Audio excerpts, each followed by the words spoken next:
안녕하세요. 온사랑의 교회 주일학교를 맡고 있는 조의 보아스입니다.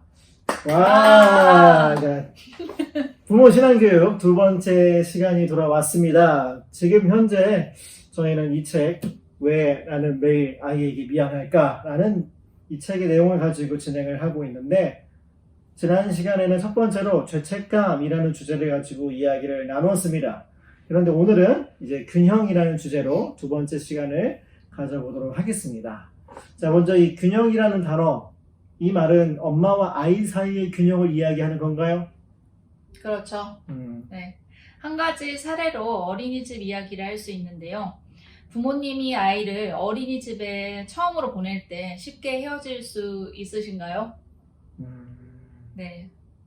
많이들 어려우실 겁니다. 보통 처음에 헤어지기가 힘들어서 어린이집 문 앞에 발을 막 둥둥 굴리고 계시는 부모님들의 모습이 그려지는데요. 시청하고 계신 부모님들은 어떠셨나요? 어떠셨나요? 맞아요. 발을 동동 굴리는 이 모습이 처음에는 그럴 수 있지만 이게 지속될 경우에는 문제가 될 수 있습니다. 부모님도 아이와 떨어지면 분리불안 증세를 겪게 되는데요. 왜 이런 일이 생기는 걸까요? 네. 이 책에서는 이렇게 설명하고 있습니다. 우리가 알아야 할 사실은 아이의 분리불안이 자연스러운 것처럼 주 양육자의 분리불안도 자연스러운 현상이라는 것이다. 네. 엄마와 아이가 떨어져 있으면 아이만 불안해하는 것이 아니라 엄마도 불안해하는 게 당연하다라는 것입니다. 그렇다면 부모와 아이가 건강한 관계를 맺으려면 어떻게 해야 될까요? 네. 먼저 엄마의 마음을 알아가는 것이 가장 중요합니다. 비벨리 엔젤이라는 심리치료사는 이렇게 얘기하는데요. 여성들이 사랑에 빠지면 대부분 자기를 잃어버린다 라고 지적했습니다. 즉, 자기상실 증상에 시달리는 경우가 있다는 것입니다. 원래 모든 사람은 각자의 경계를 가지고 살아가는데요. 그 경계가 약하면 약할수록 다른 사람에게 깊숙이 들어가고 자의식이 희미해져 간다는 것입니다. 또 우리나라 전문의 문요한 선생님은 경계라는 단어를 바운더리라는 단어로 바꿔서 설명했습니다. 한번 들어보시겠습니다. 바운더리는 인간관계에서 나타나는 자아와 대상과의 경계이자 통로로 몸으로 치면 피부와 같습니다. 피부를 통해 나와 외부의 경계를 확인하듯 자아도 바운더리가 있어 자신의 심리적 형체를 유지하며 살아갈 수 있다는 것입니다. 즉, 바운더리가 있어 나와 너, 내 것과 너의 것, 내 생각과 너의 생각 등 나와 나 아닌 것을 구분하고 외부로부터 나를 보호할 수 있다는 것입니다. 네. 한마디로 정리하면 바운더리가 희미하면 다른 사람에게 지나치게 간섭할 수 있다라는 이야기이죠. 건강한 관계는 튼튼한 바운더리를 가지고 자신을 지키면서 다른 사람들과 친밀한 관계를 맺는 것을 말합니다. 보통 생후 5, 6개월 된 아이는 엄마와 자신을 따로 생각하는 분리개별화를 시작하게 됩니다. 이 시기 때 부모 역시 아이와 분리되어야 합니다. 네. 만약 분리되지 않고 계속 밀착된다면 아이는 의존적으로 성장하게 될 것입니다. 분리가 필요하군요. 그렇다면 엄마와 아이 사이에 그런 균형 있는 관계를 어떻게 만들 수 있을까요? 네. 이 책에 나온 건강한 바운더리를 위해 필요한 능력 5가지를 한번 알아보겠습니다. 자, 먼저 첫 번째는 관계 조절 능력이 필요하다라고 말을 합니다. 여기 EBS 어느 한 프로그램에서 모성애에 대한 실험을 한 적이 있었는데, 실험팀이 어머니에게 어떤 단어를 제시를 하는데, 나하고 잘 어울린다 그러면 yes, 어울리지 않는다 그러면 no 라는 버튼을 누르기로 했어요.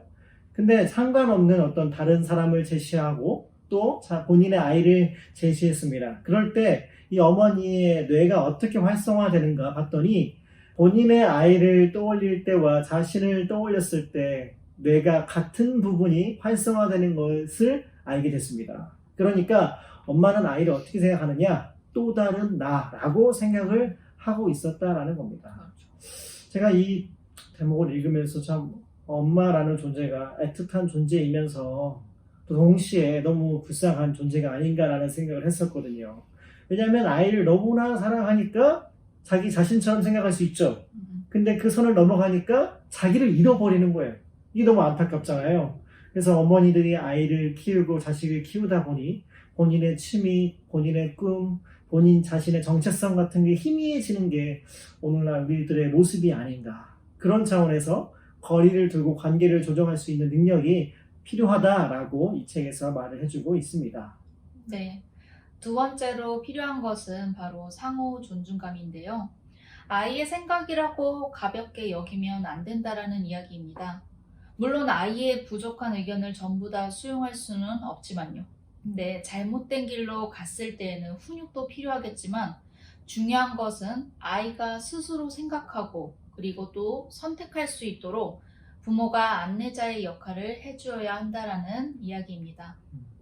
그리고 세 번째는 마음을 헤아리는 능력이 필요하다라고 말합니다.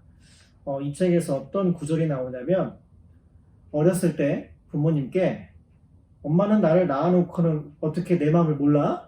투정을 한 적이 있습니다. 엄마는 자식 겉만 낳지 속까지 낳는 건 아니다 라고 하셨죠. 부모가 되니 그 말 뜻을 알겠습니다 라고 하는 구절이 나와요. 그러니까 부모님이 아이의 마음을 헤아리기 위해 노력하는 게 필요하다 그 말을 해주고 있는 것 같거든요. 오늘날 많은 어머니들이 아이가 어디서 무엇을 하고 어디를 가는지 여기에는 관심이 많은 것 같아요. 왜냐하면 아이가 어딜 가는지 다 알 수 있잖아요. 학교 선생님에게 전화하고 학원 선생님께 전화하고 핸드폰 위치 다 추적하고 있고 카드 어디서 무엇을 먹었는지 긁으면 다 나오잖아요. 그런데 정작 아이의 마음은 어떤지 그 감정 상태는 어떤지 이거를 알아보려고 하는 노력이 약하지 않는가. 그래서 아이의 일거수일투족 어떤 정보를 알려고 하는 노력보다 그 아이의 마음을 알아가려고 노력하는 게 중요하지 않는가 라고 여기서 이야기를 해주고 있습니다. 네 번째로는 갈등을 회복하는 능력이 필요합니다. 가까운 사이면 사이일수록 갈등을 당연히 겪을 수밖에 없습니다. 갈등이 생겼을 때 무조건 부모 말에만 또 따르게 해서는 안 되고 반대로 무조건 아이에게만 맞추어서도 안 됩니다. 그렇다면 어떤 게 좋은 것일까요?